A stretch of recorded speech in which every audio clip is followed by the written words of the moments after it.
Nous sommes près de Nanoro, à une centaine de kilomètres de Ouagadougou. C'est ici que vit Songré Lapanga, ce petit garçon qui tient la main de sa maman. Il fait partie des 4800 enfants âgés de 5 à 36 mois qui participent aux recherches sur le R21 Matrix M, un vaccin contre le paludisme. Cette maladie a plusieurs fois touché la famille de Songré Lapanga. L'étude étant toujours en cours, leurs visages sont cachés. Des malades du paludisme, il y en a beaucoup ici. Moi-même, j'en ai été victime. J'ai eu le palu quand j'étais enceinte. À cause de ça, j'ai fait une fausse couche. En mai dernier, Songré Lapanga a donc été vacciné à l'unité de recherche clinique de Nanoro. Il a reçu 3 injections à 4 semaines d'intervalle et aura une vaccination de rappel un an plus tard. Les vaccins sont conservés entre 2 et 8 degrés dans cette chambre froide dont l'accès est sécurisé. Il y a un groupe d'enfants qui reçoit le vaccin antipaludique. Il y a un autre groupe d'enfants qui reçoit un vaccin, il s'agit du groupe contrôle. Eux, ils reçoivent le vaccin antirabique. Cela nous permet de faire, après, au moment de l'analyse, on peut savoir donc quelle est la réaction immunologique vis-à-vis du vaccin par rapport à ceux qui n'ont pas eu contact avec le vaccin antipaludique. Ni les médecins, ni les parents, ni les chercheurs ne savent si l'enfant a reçu le vaccin contre le paludisme ou un vaccin contre la rage. Pendant toute la durée de la phase 3, qui s'étend sur 3 ans, tous ont un suivi médical étroit. Au-delà des contrôles menés au moment des vaccinations, pour toute pathologie, maladie ou blessure, l'enfant est pris en charge par une équipe dédiée, comme c'est le cas ce matin. Je vais prendre la température de l'enfant. Voilà. Elle est venue aujourd'hui parce que l'enfant fait la fièvre depuis 3 jours. Dès que l'enfant présente un quelconque problème, il peut venir immédiatement. Nous prenons tous les événements indésirables qui arrivent, quel que soit le groupe dans lequel l'enfant est.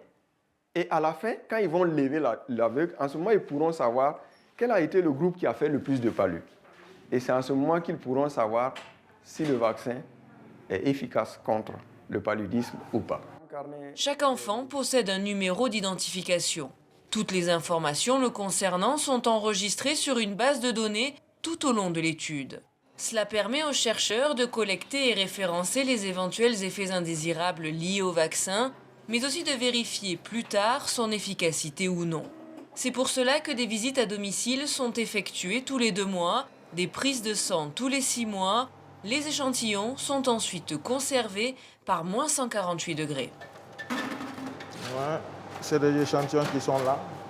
Les plasmas servent au dosage des anticorps produits après administration du vaccin. Et les cellules vont servir à caractériser le type d'immunité qui a été produit. Alors, s'il s'agit d'une immunité bien protectrice, quelle est la capacité de ces cellules? Et si ces cellules-là sont capables d'induire une inflammation ou pas?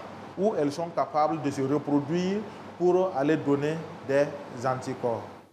Tout au long de l'année, les chercheurs de Nanoro analysent ces échantillons qui sont également envoyés à des chercheurs de l'université d'Oxford au Royaume-Uni avec qui l'étude sur le R21 est menée en partenariat. Le R21 a une similitude avec le vaccin RTS qui a été autorisé par l'OMS pour la mise sur le marché en octobre dernier.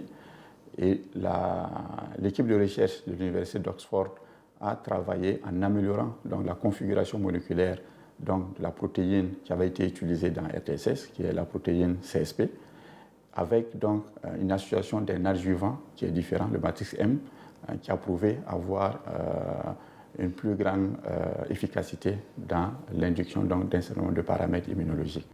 Les chercheurs espèrent une efficacité plus grande que le vaccin RTSS déjà sur le marché. Les résultats sont attendus courant 2023.